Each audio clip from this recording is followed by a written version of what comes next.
V Kultúrnom dome v Byči si v týchto dňoch môžete pozrieť výstavu obrazov. Autorka Daniela Bílková najradšej maľuje prírodu. Malovať som začala už od raného detstva.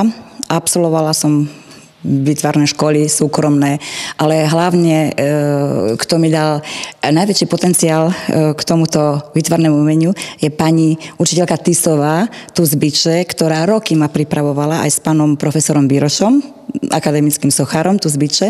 Malujem rada, je to môj koníček. A teraz posledných 6 rokov malujem skutočne veľa a dôvodom toho je to, že som mala veľmi vážne ochorenie a začala som malovať viac, intenzívnejšie a vďaka Bohu a tomuto malovaniu som tu a malujem a snažím sa pomôcť mojim priateľom, ktorí sú tiež zdravotne postihnutí, ktorí majú nesmierny potenciál, majú veľa umeleckých diel, ktoré vytvorili, ale sú potlačení na okraj spoločnosti. A ja vlastne touto mojou výstavou v Byči chcem aj ich naštartovať, aby sa zviditeľnilo aj oni a aby dostali väčšie sebavedomie a zaradili sa do spoločnosti. Takže je to skôr taká vzájomná pomoc pre ľudí, ktorí veľmi potrebujú pomoc. Najviac malujem olejom, olej, platno, všetko, akrylom, temperkou, kombinovanie.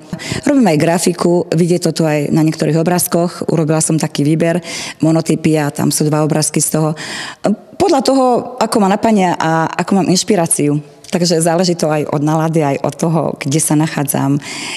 Ale najradšej malujem prírodu, to je pravda. Maliarka Daniela Bílková pôsobila 30 rokov aj v meste Žilina. Pôsobila som v klube amatérskych umelcov Žiliny, kde nás vedol pán akademický maliar Čapka, Halon. Výstava obrazov v Dome kultúry v Byči je pre verejnosť otvorená do 3. marca. Nech sa páči, môžete si prísť pozrieť a potešiť si oči aj dušičku niektorých.